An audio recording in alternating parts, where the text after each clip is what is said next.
Hello friends, I am Apriti. Welcome back to our channel plants space.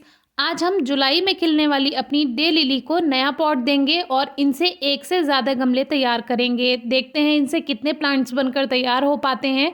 फिलहाल ये इस गोल pot में लगा हुआ था और हमारा काफ़ी टाइम से मन था कि इसको किसी अच्छे पॉट में शिफ्ट करें।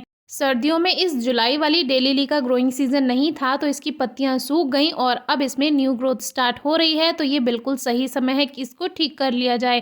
पहले तो पॉटिंग मिक्स बनाएंगे। पॉटिंग मिक्स में 60% सॉइल और 40% कावडंग यानी गोबर की खाद लिया है और ये मिक्सचर बेस्ट है। ये मिट्टी अच्छी है इसीलिए 60% मिट्टी हमने ली है और बाकी का खाद है 40%। लेकिन अगर मिट्टी अच्छी नहीं है तो उसमें आप थोड़ा सा रेत मिला दीजिए, मिट्टी अच्छी बन जाएगी। और अगर ज़्यादा ही रेतीली मिट्टी है तो उसमें थोड़ी सी कठोर मिट्टी मिला दें। अब ये लगभग 10 इंच का पॉट है और ये सीधा गमला है। हमें सीधा गमला ही चाहिए इन जैसे प्लांट्स के लिए। और ड्रेनेज होल बिल्कुल ठीक है। इस पर एक थोड़ा सा मुड़ा हुआ पत्थर रखेंगे जिससे इसका ड्रेनेज सिस्टम अच्छा बनेगा। मुझे पौधों के लिए सीधे गमले ही पसंद हैं क्योंकि जो गोल गमले होते हैं उनमें जो मॉइस्चर है यानी नमी जो है वो लगातार बनी रहती है, तो उससे प्लांट्स अच्छी ग्रोथ ज़्यादा नहीं कर पाता है।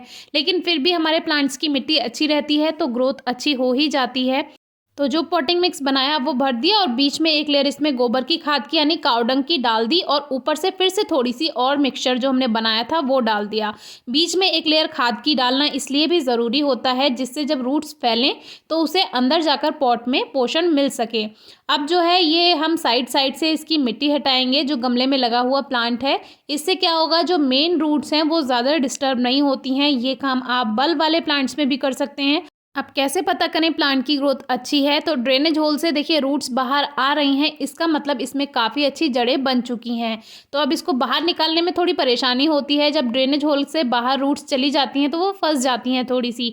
तो साइड साइड से मिट्टी को और हल्का किया और ऐसा का ऐसा ये रूट बॉल के साथ प्लांट बाहर आ गया। अब इसमें पता चलेगा कि कितने प्लांट्स बन गए हैं और रूट्स देखिए कितनी अच्छी फैली हुई हैं इसमें। जो हमने पत्थर लगाया था ड्रेनेज होल पर वो भी इसमें फंस गया है। मिट्टी अच्छी बनाकर रखेंगे शुरू से ही तो पौधे को कभी कोई परेशानी आएगी ही नहीं और रूट्स भी अच्छी फैलेंगी। अब इनको निकालते समय इनकी जो रूट्स या ट्यूबर्स हैं ये कट जाते हैं या टूट जाते हैं तो इसमें कोई परेशानी की बात नहीं है। हमने पहले भी 2 बार आपसे शेयर किए हैं किस तरह से हमने प्लांट सेव किए हैं, तो वो वीडियोस आपको डिस्क्रिप्शन बॉक्स में मिल जाएगी, ज़रूर चेक कीजिए। तो अभी क्या है, इसको सबसे पहले मिट्टी से खाली कर लेते हैं तो ये पता चलेगा कि इसके प्लांट्स हैं कितने। ऊपर से तो ये 5 पौधे ही दिख रहे थे, 5 प्लांट्स, लेकिन देखेंगे कैसे कैसे ये अलग होता है। सबसे पहले इसकी मिट्टी को हमने झाड़ दिया है, अलग कर दिया है कुछ इस तरह से, और इस तरह से प्लांट्स बिल्कुल भी ख़राब नहीं होते हैं। ये हमारा खुद का एक्सपीरियंस है जो आपसे शेयर करते ही रहते हैं टाइम टू टाइम। तो इस तरह से इनको अलग कर लिया। अब एक में 2 पौधे बनकर आए और एक में 3 पौधे निकल कर आए। तो इसमें रूट्स देख लीजिए, इस तरह के ये ट्यूबर्स होते हैं, ये फ्लैशी ट्यूबर्स होते हैं। इसमें वाटर कंटेंट होता है यानी पानी की मात्रा होती है और इसीलिए इन जैसे पौधों को ज़्यादा पानी नहीं दिया जाता।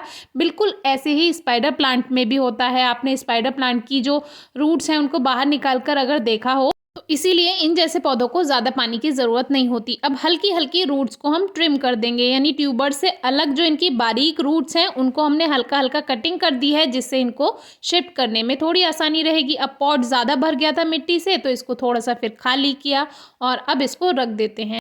कोई भी प्लांट लगा रहे हैं तो लेवल चेक करके ही लगाइए, ना मिट्टी में बहुत ज़्यादा अंदर हो और ना मिट्टी से बहुत ज़्यादा ऊपर हो। केवल इनकी रूट्स ही अंदर जाएं और प्लांट ऊपर ही रहे, नहीं तो गलने के चांसेस ज़्यादा रहते हैं। अब जितनी भी सूखी पत्तियां थीं वो हमने हटा दी हैं, कट कर दी हैं और अब इसमें मिट्टी अच्छे से भर देते हैं। जो पॉटिंग मिक्स हमने तैयार किया था खाद और मिट्टी को मिलाकर वापस से भर दिया है और थोड़ा स्टार्टिंग में पॉट खाली ही रखेंगे क्योंकि कुछ दिन बाद लगभग 20 से 25 दिन बाद आप इसमें गोबर की खाद दोबारा से मिला सकते हैं, थोड़ा सा ऊपर से ही मिट्टी की गुड़ाई करके, तो उसमें फ्लावरिंग अच्छी होती है। बाकी साल में 3-4 बार तो आप ज़रूर ही खाद दें तो आपको अच्छे फ्लावर्स मिलेंगे सीज़न में। अब जो दूसरा पॉट था वो गोल वाले में ही हमने बाकी के 2 पौधे लगा दिए यानी कि 2 गमले तैयार हुए जिसमें एक में 3 और एक में 2 पौधे हमारे सेव रहेंगे। हमेशा कोई भी प्लांट है एक से ज़्यादा ही बनाकर तैयार रखिए। पहले साल उसको ग्रोथ करने दें और दूसरे साल या तीसरे साल आप एक से ज़्यादा पौधे ज़रूर बनाकर रखें जो एक प्लांट अगर बेकार हो जाए तो दूसरा तो सेफ रहे। अब एक बात का बहुत अच्छे से ध्यान रखना है, 2 तरह की डे लिली होती हैं, एक जो आपको मार्च में फ्लावर्स देती है, दूसरा जो आपको जून या जुलाई में फ्लावर्स देती है।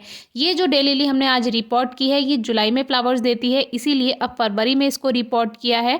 और जो डे लिली हमें मार्च में फ्लावर्स देगी उसको हम रेनी सीजन में यानी जून या जुलाई में रिपोर्ट करते हैं। यानी कि जो अब मार्च में फ्लावर्स देगी उसमें केवल अभी आपको खाद मिलाना है, कोई एक्स्ट्रा उसमें आपको उसको डिस्टर्ब नहीं करना है। उसके बारे में भी हम वीडियो शेयर करेंगे जल्दी ही, कल या परसों, तो वीडियो आपको मिल जाएगी। आज की वीडियो कैसी लगी बताइएगा। Thank you.